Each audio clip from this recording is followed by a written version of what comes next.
Alright, so we are back with study plan for O levels Urdu, O levels English, O level PhD and O level इस्लामियात। इस video के अंदर हम discuss करेंगे कि इन 4 paper को हम किस तरीके से बैलेंस करें, क्योंकि हमारे पास बहुत कम टाइम रह चुका है। एंड ये वीडियोस उन स्टूडेंट्स के लिए है जो अपने O2 ग्रेड में है and they are appearing for their first time in this May June series. और हर स्कूल अब ये करने लग गया है कि वो 3 पेपर के साथ साथ इंग्लिश भी O2 फर्स्ट ईयर में ही जो है वो अपेयर करवा देते हैं बच्चों को, ताकि O3 के लिए उनके लिए आसानी हो जाए। तो अब हम इस 3 बल्कि 4 सब्जेक्ट्स को किस तरीके से लेकर चलें, किस तरीके से बैलेंस करें और किस तरीके से हम एक ऐसा प्लान बनाएं, ऐसा टाइम टेबल बनाएं जो कि हमें हेल्प करे कि हम जो है अपनी स्टडीज़ को बैलेंस भी कर सकें और हम सारे सब्जेक्ट को प्रॉपर टाइम भी दे पाएँ। ठीक है। सो जो ये बच्चे इंडिविजुअल वीडियोस देख के आ चुके हैं उनके लिए तो बेस्ट है, जो नहीं देख सके उनके लिए एक एक ही वीडियो में मैं ये सब डिस्कस कर दूंगा, सब बता दूंगा, सब एक्सप्लेन कर दूंगा कि आपको किस तरीके से क्या काम करना है। ऑलराइट, सो पहले हम बात कर लेते हैं O लेवल उर्दू की। ये वो पेपर है। अच्छा, ये जो 2 लैंग्वेज के पेपर है ना, O level Urdu and O level English, इनको तो आप पहले साइड कर दो इस तरीके से कि आप इनका सारा सिलेबस कंप्लीट हो चुका है, कोई कंटेंट में पढ़ने वाला नहीं है, बस प्रैक्टिस वाला है। सो ऐसे दिन रखो जहाँ पे आप इजीली मैनेज कर सकते हो। मैंने यहाँ पे मंडे, वेडनेसडे एंड फ्राइडे आपको दिया है, क्योंकि आप शाम में, सुबह, जब भी आप एक पास पे कर लो आराम से, इजी है। किसी और के साथ मिलके भी, जैसे अगर आप PhD कर रहे हो तो आप उर्दू ले लो, अगर आप इस्लामियत कर रहे हो तो आप इंग्लिश ले लो। लैंग्वेज का पेपर जो कि ईजिली सॉल्व हो जाता है। ठीक है। अब करते करते हमें क्या करना है, हमें कुछ चीज़ फोकस भी करनी है इस पर। P1 के अंदर हमें कॉम्प्रिहेंशन पे, समरी पे, ईमेल पे फोकस करनी है, और ये वो चीज़ें हैं जिस पर आपने ध्यान देना है। कॉम्प्रिहेंशन के अंदर आंसर बिल्ड किस तरीके से आपने करना है। ठीक है।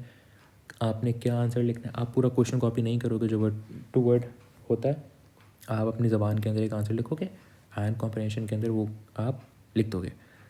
समरी के अंदर आप लैंग्वेज पे फोकस करोगे। लैंग्वेज का जहाँ मैं जब भी मैं बोलूँ कि लैंग्वेज पे फोकस करोगे, इसका मतलब ये होता है कि आप अपने मुहावरे या आप अपनी वोकैबलरी पे फोकस करोगे। ईमेल के अंदर पैटर्न एंड लैंग्वेज दोनों चीज़ें आ जाती हैं। पेपर 2 की बात करें, पेपर 2 के अंदर ऐसे में आप वर्ड लिमिट पे फोकस करोगे कि आप वर्ड लिमिट ना कम लिख दो या बहुत ज़्यादा ना लिख दो। ट्रांसलेशन आपकी प्रैक्टिस से ही ठीक होगी। प्रैक्टिस से क्या होगा, आपकी वोकैबलरी अच्छी होगी, आप मार्किंग स्कीम से चेक करोगे, गलतियाँ स्पॉट करोगे एंड उस गलतियों को फिक्स करोगे। ठीक है। एक टिप मैंने आपको ये दी थी कि वर्ड टू वर्ड आप ट्रांसलेट नहीं करोगे। क्यों? क्योंकि ऐसा ना हो कि फर्स्ट इंडेक्स पे जो वर्ड है उर्दू के अंदर भी वही वर्ड फर्स्ट इंडेक्स के अंदर आ रहा हो। इस तरीके से ट्रांसलेशन नहीं होती, आप सेंटेंस टू सेंटेंस करोगे। ठीक है। सो उर्दू का पेपर हमारा P1 का है 27 को एंड P2 का है 30 अप्रैल को। ठीक है। ये हो गया। यहाँ पर 18 डेज़ हैं उर्दू के लिए, इजी पीजी। हम इसको अगर तरीके से लेकर चलें तो हम उसमें भी A* ले सकते हैं। अब बात करते हैं O लेवल इस्लामियत की। O लेवल इस्लामियत के अंदर हमारा पेपर 1 जो आ रहा है वो है 24 को। ठीक है, ये रहा। एंड 5 मई को तो P2 ये रहा। अब इस्लामियत के अंदर हम किस तरीके से प्रैक्टिस करें, हमने मंडे, वेडनेसडे और फ्राइडे दे दिया उर्दू को। उसके साथ हम कोई एक कोर सब्जेक्ट भी रख सकते हैं। आप इस्लामियत रखना चाहो इस्लामियत रख लो, अगर आप PhD रखना चाहते हो PhD रख लो। ठीक है। अब ये जो ग्रीन स्पॉट है ये है हमारा, ये इंडिकेट करता है ईयरली, एंड ये जो ऑरेंज है ये इंडिकेट करता है हमारा टॉपिकल्स। ठीक है। सो सैटरडे एंड संडे आप इस्लामियत रखो, और मैं बच्चों को यही कहता हूँ कि सैटरडे संडे ही रखना चाहिए, क्योंकि तब आपके पास एक तरीके से पूरा दिन भी होता है और आप इजीली रिवीजन करने के साथ साथ भी आप वो प्रैक्टिस कर सकते हो। ठीक है। सो हमारे पास ईयरली सॉल्व करने के कितने दिन रह गए हैं, 11 डेज़, टॉपिकल के लिए 14 डेज़। ठीक है। तो सैटरडे संडे आप इस्लामियत को टाइम दोगे। P1 के अंदर क्या और P2 के अंदर क्या फोकस करना है, main theme, importance of main theme पे फोकस करोगे, पार्ट B वाले क्वेश्चन पे फोकस करोगे, पास पेपर के पैटर्न पे। ठीक है। कि आपको ये पता होना चाहिए क्वेश्चन 2, क्वेश्चन 3, क्वेश्चन 4 किस टॉपिक के बारे में आता है, तो आपको उसकी प्रॉपर नॉलेज होनी चाहिए। और पैटर्न का मतलब ये होता है कि आंसर स्ट्रक्चर, कि आपने ये जो मैंने यहाँ बात लिखी थी, इंट्रोडक्शन, कॉजेज़, इवेंट्स और कंक्लूजन। इस तरीके से क्या चीज़ आपको किस तरीके की लिखनी है क्वेश्चन के हवाले से, वो आप मार्किंग स्कीम से भी देख के प्रैक्टिस कर सकते हो। And the last thing is time management. ये बहुत ज़रूरी होती है। बच्चे अपना क्वेश्चन छोड़ के आ जाते हैं, जिसकी वजह से उनका क्या कहते हैं पेपर ग्रेड गिर जाता है। ठीक है, पार्ट ए मैं नहीं कह रहा इसमें फ़ोकस करने को, क्योंकि P2 और P1 दोनों में वो थ्योरेटिकल चीज़ है। आप उसको अपनी ज़बान में भी ले सकते हो, और अगर क्वेश्चन सेम है तो याद भी करके जा सकते हो। बट मैं रिकमेंड नहीं करूँगा कि याद करो, मैं यही रिकमेंड करूँगा कि पढ़ के जाओ, क्योंकि कीवर्ड्स कभी कभी डिफरेंट हो जाते हैं और उससे बहुत इशू होता है। ठीक है, क्वेश्चन पार्ट ए जो बात लिखी हुई है, ये वो बात लिखी हुई है कि पार्ट ए में लेट्स सपोज अगर आपको टाइम फ्रेम या कोई रेंज दे दी गई है, ठीक है, एक टाइम दे दिया लेट्स सपोज 175 AD और 6.7 हिजरा, I may be I am wrong, मुझे भी याद नहीं है सही से। तो ये जो रेंज दी गई होती है उसके अंदर आपको अगर इवेंट्स लिखने होते हैं तो उसके अंदर आप ये चीज़ लिखोगे, उससे बाहर की नहीं लिखोगे। ऑलराइट, सो स्ट्रक्चर क्या होगा, 2 पेज ऐसे फॉर्मेट। अगर आप पैराग्राफ बनाना चाहते हो आप पैराग्राफ भी बना सकते हो, आप अगर ऐसे फॉर्मेट के अंदर लगातार लिखना चाहो आप वो भी लिख सकते हो। It's up to you. Let's move to O level PST। अब ये भी एक कोर सब्जेक्ट है, इसको भी आप किसी लैंग्वेज के साथ मिला सकते हो, इंग्लिश के साथ कर लो या उर्दू के साथ कर लो, इट्स अप टू यू। इसके अंदर जो ग्रीन स्पॉट है ये भी ईयरली के हैं, एंड पर्पल टॉपिकल इंडिकेट कर रहा है। इसको आप रखोगे मंडे एंड वेंसडे को। ठीक है, इस्लामियत हमने क्या करा था सैटरडे संडे, उर्दू तो चलो वो तो हम किसी के साथ मिल के ही प्रैक्टिस करेंगे। PST आप करोगे मंडे और वेडनेसडे। ठीक है, एंड ट्यूसडे और थर्सडे जो बचेगा इसमें आप टॉपिकल्स को अपना टॉपिकल्स पे ग्रिप सेट करोगे अपनी। ठीक है, PST के अंदर हमारा पेपर 1 आ रहा है 28 अप्रैल को, ये रहा, और पेपर 2 आ रहा है 4 मई को। ये मैं O लेवल्स की बात कर रहा हूँ। ठीक है, और दोनों पेपर PM के अंदर है। अब आपने इस पे फोकस कैसे करना है। अच्छा, इफ़ यू वांट तो आप मंडे को अगर P1 कर रहे हो तो आप P2 भी साथ कर सकते हो, एक दिन में दोनों कंपोनेंट भी कर सकते हो। It's up to you. या आप ये करो कि मंडे को आप 2 P1 कर लो एंड वेडनेसडे को आप 2 P2 कर लो। It's up to you. ठीक है, जितनी ज़्यादा प्रैक्टिस करोगे उतना ज़्यादा आपका ग्रेड अच्छा होगा।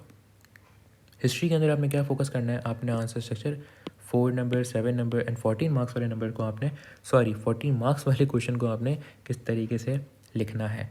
ये तो सबको पता है, 4 रीजन देने होते हैं, इसके अंदर 3 पैराग्राफ, इसके अंदर 5 पैराग्राफ। ठीक है, एंड टाइम मैनेजमेंट एक बहुत ज़रूरी चीज़ है इस पेपर में। हिस्ट्री के अंदर बच्चे इस वजह से अपना 14 मार्क्स का सवाल छोड़ के आते हैं। आई वुड सजेस्ट यू कि आपको अगर टाइम मैनेजमेंट का इशू आ रहा है अभी से पास करना शुरू कर दो। अगर आप अभी से नहीं करोगे तो लास्ट मोमेंट पे अगर आप बैठे हो करने, तो आपको एक टिप मैं दे रहा हूँ, 14 मार्क्स वाला मत छोड़ना। कुछ भी हो, पेपर शुरू हो, आपको पता है कि आप टाइम मैनेजमेंट नहीं कर पाओगे तो 14 मार्क्स वाला पहले सॉल्व कर लो, क्योंकि आपका मार्क्स बच जाएँ। क्योंकि 4 मार्क्स वाला आप करने बैठोगे कम से कम 10 से 15 मिनट तो ले लोगे इसको करने के लिए। ठीक है, तो गो विथ 14 मार्क्स 1। उसके बाद उल्टा शुरू कर लो, 4 7 14 नहीं करो, पहले 14 करो, फिर 7 मार्क्स वाला करो, फिर 4 मार्क्स वाला करो। अगर आपको टाइम मैनेजमेंट का इशू है, लेकिन कोशिश करोगे इसको बेटर कर सको। अब आ जाते हैं पेपर 2 पे, ज्योग्राफी पे। ज्योग्राफी पे जो है हमारे पास एक कॉन्सेप्चुअल क्वेश्चन आता है VUA एंड VUB वाला, जिसमें आपको किसी एक स्टेटमेंट से अग्री करना होता है। ठीक है, VUA या VUB, it's up to you. तो उसके अंदर आपको अपने रीज़न देने होते हैं, उसको हम रीज़न्स को किस तरीके से बनाएंगे, किस तरीके से सोचेंगे। उसका आसान तरीका ये है कि आप एक नोट्स बना लोगे या आप एक माइंड मैप बना लोगे, सारे पॉइंट्स लिखोगे एक जगह, उसमें से फिर फ़िल्टर आउट करोगे। ठीक है, देन उसको पूरा स्ट्रक्चर के साथ कि I agree with VUA because blah blah blah blah, and VUB के कुछ डिसएडवांटेजेस भी आप उसके अंदर इंक्लूड करोगे। ठीक है, अच्छा, पेपर 2 के अंदर आप टॉपिकल्स कर लो for VUA and VUB 6 marks वाले क्वेश्चन के लिए। लोकेशंस पे अपनी ग्रिप रखना, एंड एटलीस्ट 25 क्वेश्चंस आप करके जाओ पेपर से पहले। अभी से अगर शुरू करो, आज है 7th, अभी से आप पेपर तक, कब है 4 मई को, हाँ 4 मई तक आप एटलीस्ट 25 क्वेश्चंस करो ये वाले। View A and view B, बाकी एयरली तो आप पूरा सॉल्व करोगे, ठीक है। अब हम आ जाते हैं ओ लेवल्स इंग्लिश पे। ओ लेवल इंग्लिश को आप जो है पीएचडी के साथ, इस्लामियत के साथ भी मिल के भी प्रैक्टिस कर सकते हो। पहला पेपर है हमारा, पेपर 1 है 6 मई को, पेपर 2 है 27 अप्रैल को। तो ये पहले पेपर 2 आ रहा है, कोई मसला नहीं, कोई मसला नहीं, ठीक है। अब इस पेपर के अंदर हम कैसे, किस दिन करेंगे, हम ये करेंगे ट्यूसडे एंड थर्सडे को। इस ग्रीन स्पॉट है ये हमें बता रहा है कि हमने एयरली करना है। अच्छा, इंग्लिश के अंदर टॉपिकल्स तो कोई नहीं करता, एंड करना चाहो तो आप सिर्फ कॉम्प्रीहेंशन की प्रैक्टिस भी कर लो। अगर आपको लगता है कि मैं नैरेटिव डिस्क्रिप्टिव अच्छी कर लेता हूँ और मुझे कॉम्प्रीहेंशन पे ग्रिप करनी है, तो आप इस दिन सिर्फ कॉम्प्रीहेंशन भी ही कर सकते हो, इट्स अप टू यू, ठीक है। हमारे पास कितने दिन हैं, 14 डेज़ हैं, हम ईज़िली कर सकते हैं। 7 for P1 and 7 for P2। ये मैं लीस्ट आपको बता रहा हूँ कि आपको कुछ भी नहीं करना, तो आप एटलीस्ट ये तो करके ही जाना। इंग्लिश के अंदर P1 के अंदर हम किस चीज़ को फोकस करेंगे, हम फोकस करेंगे कि हमें आंसर कॉपी नहीं करना। कहाँ से, क्वेश्चन से। मैं लिख देता हूँ, हमने क्वेश्चन से word to word answer copy नहीं करना। ये मैं कॉम्प्रिहेंशन की बात कर रहा हूँ, ठीक है। हम आंसर अपने ओन वर्ड्स के अंदर लिखेंगे, और सबसे अच्छी टेक्निक उसकी क्या है कि रीड क्वेश्चंस फर्स्ट। आपने पहले क्वेश्चंस पढ़ने हैं, दैन उसके बाद आपने जंप करनी है पैसेज में, ताकि जब आप पैसेज पढ़ो तो आपको एक रफ आइडिया हो जाए और आप वहाँ पे इजीली फाइंड कर सको। पढ़ते पढ़ते आपको पता चला अच्छा ये वो चीज़ है जिसका हमें क्वेश्चन किया गया था, ठीक है। एंड प्रैक्टिस करने से आपकी वोकेबलरी इंक्रीज़ होगी, तो मेक श्योर कि आपकी वोकेबलरी इतनी अच्छी हो कि आप पेपर 2 के अंदर भी उसको अच्छे से मार्क्स स्कोर कर पाओ। पेपर 2 राइटिंग का होता है, इसके अंदर आपको फोकस क्या करना है, आपको इसमें ऐसे की वर्ड लिमिट पे करना है, ठीक है। आपको वर्ड लिमिट से कम नहीं लिखना और वर्ड लिमिट से ज़्यादा भी नहीं लिखना। ज़्यादा लिखोगे तो वो एक जहाँ पे आपके वर्ड्स पूरे हो जाएंगे वहाँ पे एक लाइन डाल के दैन उसके बाद वाला चेक ही नहीं होता, ठीक है। तो आपने अगर मेन बात या अपना स्टोरी का कंक्लूजन या अपने आर्गूमेंट का स्ट्रॉन्ग पॉइंट्स या अपने ओपिनियन एंड में दिए वर्ड लिमिट से बाहर, सॉरी टू से वो फिर आपके कंसिडर नहीं होंगे और उसमें आपके नंबर कटेंगे, ठीक है। तो वर्ड लिमिट एक बहुत इंपॉर्टेंट चीज़ है, एंड आपके आइडियाज़ क्लियर होने चाहिए। अगर आप पेपर 2 में 2 टेक्स्ट को कंपेयर करके अपनी जजमेंट दे रहे हो, ठीक है, या आप अगर आर्गूमेंटेटिव चूज़ करके वो क्वेश्चन लिख रहे हो, सॉल्व कर रहे हो आर्गूमेंट वाला, तो भी आपके आइडियाज़ जो हैं वो क्लियर होने चाहिए, ठीक है। इसके अलावा ओ लेवल इंग्लिश भी हमारा हो चुका है। अब हम बात करते हैं कि हमारे पेपर एक दिन में कोई क्लैश तो नहीं हो रहा। ये रहे हमारे पेपर। अच्छा, ये फॉर ग्रेड O2 है, ठीक है, फॉर O2, ठीक है। 24 को हमारा आ रहा है इस्लामियत P1, 27 को आ रहा है उर्दू एंड इंग्लिश P2, ठीक है। दोनों लैंग्वेज के पेपर हैं, तो हम ईज़िली अटैम्प्ट कर सकते हैं, इतना हमें कोई मुश्किल नहीं है। उर्दू भी लैंग्वेज का है एंड इंग्लिश भी लैंग्वेज का है। शुक्र है किसी कोर सब्जेक्ट के साथ नहीं आया, 2 कोर सब्जेक्ट नहीं आए। 28 को हमारा आ रहा है PST P1, ठीक है। अच्छा, अगर हम यहाँ से देखें तो 24 को हम एक थ्योरेटिकल पेपर दे के आ गए, 27 तक हमारे पास गैप है, 25 26 का हमारे पास गैप है, तो हम PST की तैयारी करेंगे। हम उर्दू और इंग्लिश के एयरली, टाइम मिला तो करेंगे, नहीं मिला तो हम स्किप कर देंगे, हम पहले से करके आ चुके हैं। 28 को आप PST दे के आए हो, तो 30 को आपको उर्दू देना है, ईजी। फिर आप 4 मई को दे रहे हो PST P2 ज्योग्राफी, एंड 5 को आप दे रहे हो इस्लामियत। अब इसके अंदर जो समझने वाली चीज़ है वो ये है कि आप ज्योग्राफी देने के बाद अगेन इस्लामियत देने जा रहे हो। अच्छा, ज्योग्राफी जो है आपका 4 मई को वो आपका है PM वाला पेपर, ठीक है, ये है PM वाला पेपर। अब PM वाला पेपर 2 बजे शुरू होता है, 2 से 4 तक आप 4 तक फ्री हो गए, उसके बाद आप शाम में आए हो। एंड इस्लामियत P2 कब है, इस्लामियत P2 है हमारा AM के अंदर, ये AM के अंदर है। सो रात को आपको टाइम मिले तो आप एक पास पेपर सिर्फ कर सकते हो, ठीक है, 1 एयरली बस, टाइमर के साथ ये कर लो। अगर ये नहीं करना तो उसके ऑल्टरनेटिव आप कर सकते हो टॉपिकल्स। टॉपिकल्स भी नहीं करने तो जस्ट रिविजन, ठीक है, रिविजन बस, और कुछ भी इतनी स्ट्रेस आउट होने की ज़रूरत नहीं है। एंड 6 मई को इंग्लिश लैंग्वेज के पेपर है, हम लोग ईजिली वो भी दे सकते हैं। सो फॉर O2 ये आपका स्टडी प्लान है, ठीक है, ये पूरा आपका स्टडी प्लान है। इस तरीके से आप करोगे तो इंशाल्लाह आप A* तक पहुंच सकते हो ईज़िली।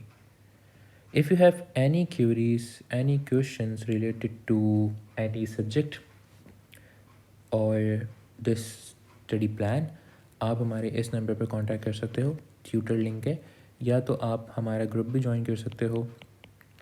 एंड अभी भी अगर आपको लगता है कि आपको पास पेपर की ज़रूरत है या आप अपने पास पेपर मुझसे चेक करवाना चाहते हो for Islamiyat, for PST, for Urdu and for English, तो आप हमारा पास पेपर सेशन भी ज्वाइन कर सकते हो।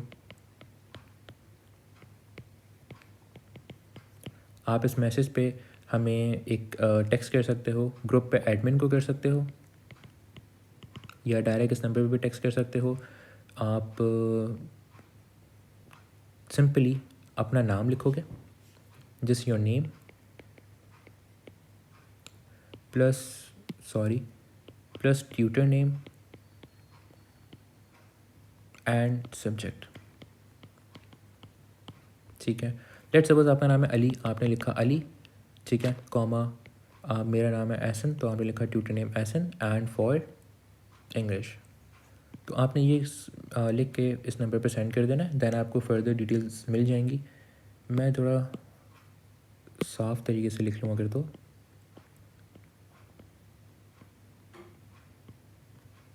आप हमारा ये ग्रुप भी ज्वाइन कर सकते हो एंड इस नंबर पर कांटेक्ट करके पास पेपर सेशन भी ज्वाइन कर सकते हो जब तक हमारे पास टाइम है। हमारा सबसे पहला पेपर कब है? सबसे पहला पेपर है हमारा 24, ठीक है। सो आज है 7 और 7 से 7 हमारे पास हो जाएगा 1 मंथ, एंड 1 मंथ हो जाएगा और 1 मंथ से हम मई तक तो चलो एंड ही हो जाएगा। सो 1.5 मंथ हमारे पास है जो कि हम इजीली पास पेपर प्रैक्टिस कर सकते हैं। इफ़ यू वांट कि आप मेरे साथ पास पेपर सॉल्व करो तो हमारा पास पेपर सेशन ज्वाइन कर लो, और जिसमें हम साथ सॉल्व भी करेंगे, साथ आंसर चेक भी करेंगे एंड साथ मार्किंग स्कीम से ग्रेड्स भी कैलकुलेट करेंगे कि हम अभी किस स्टेज पे हैं और किस ग्रेड पे हम लोग अभी हैं और हमें कितनी मेहनत करनी है। So that's all. If you have any query आप कमेंट कर सकते हो, and if you have any questions तो आप वो हमें डायरेक्ट कांटेक्ट भी कर सकते हो। So I wish you luck for your exams. Take care, अल्लाह हाफ़िज़।